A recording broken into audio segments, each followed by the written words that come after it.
ஹஜரத் Asma பின்த் Yazid ரலியல்லாஹு தஆலா அன்ஹா நபி ஸல்லல்லாஹு அலைஹி வஸல்லம் அவங்களை சந்திக்கிறதுக்காக வேண்டி வர்றாங்க.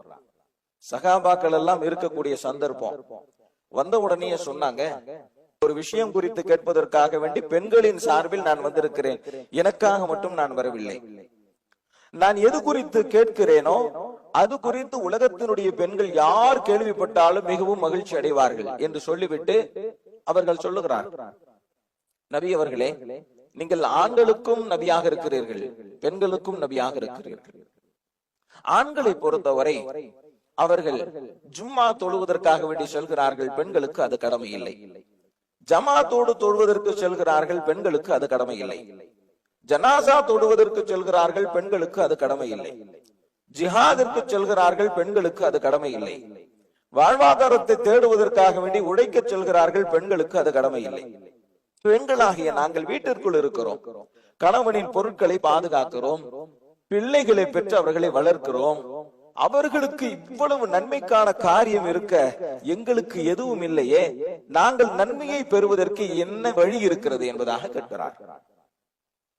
நபி ஸல்லல்லாஹு அலைஹி வஸல்லம் அவங்க இந்த கேள்வியை கேட்ட உடனே சஹாபாக்களை பார்த்து சொன்னாங்க, இவ்வளவு அழகான கேள்வியை கேட்ட ஒரு பெண்ணை நீங்கள் கண்டிருக்கிறீர்களா என்பதாக கேட்டான். சஹாபாக்கள் சொன்னார்கள், இப்படியெல்லாம் ஒரு பெண் கேள்வி கேட்பார் என்று நாங்கள் நினைத்து கூட பார்த்ததில்லை என்பதாக சொன்னார்.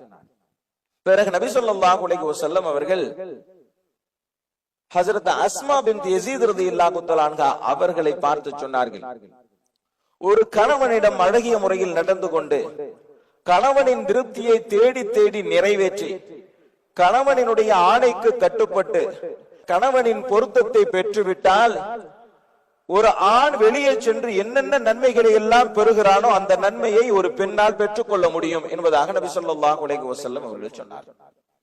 கணவனிடம் அழகிய முறையில் நடந்து கணவனின் விருப்பங்களை தேடி தேடி நிறைவேற்றி கணவனின் ஆணைக்கு கட்டுப்பட்டு கணவனின் பொருத்தத்தை பெற்றுவிட்டால் ஒரு ஆண் வெளியே சென்று என்னென்ன வகையிலெல்லாம் நன்மைகளை பெறுகிறானோ எல்லா நன்மைகளையும் அந்த பெண் பெற்று விடுவார் என்பதாக நபி ஸல்லல்லாஹு அலைஹி வஸல்லம் அவர்கள் சொன்னார். வந்த அஸ்மா பின்த் யஸீத் ரலியல்லாஹு தஆலா அன்ஹா அவர்களுக்கு சந்தோஷம், மகிழ்ச்சி. அல்லாஹு அக்பர், அல்லாஹு அக்பர், லா இலாஹா இல்லல்லாஹ், லா இலாஹா இல்லல்லாஹ் என்று தஹ்லீலும் தக்பீரும் சொல்லி மகிழ்ச்சியர் அவர்கள் துள்ளி குதித்து வெளியே சென்றார்கள்.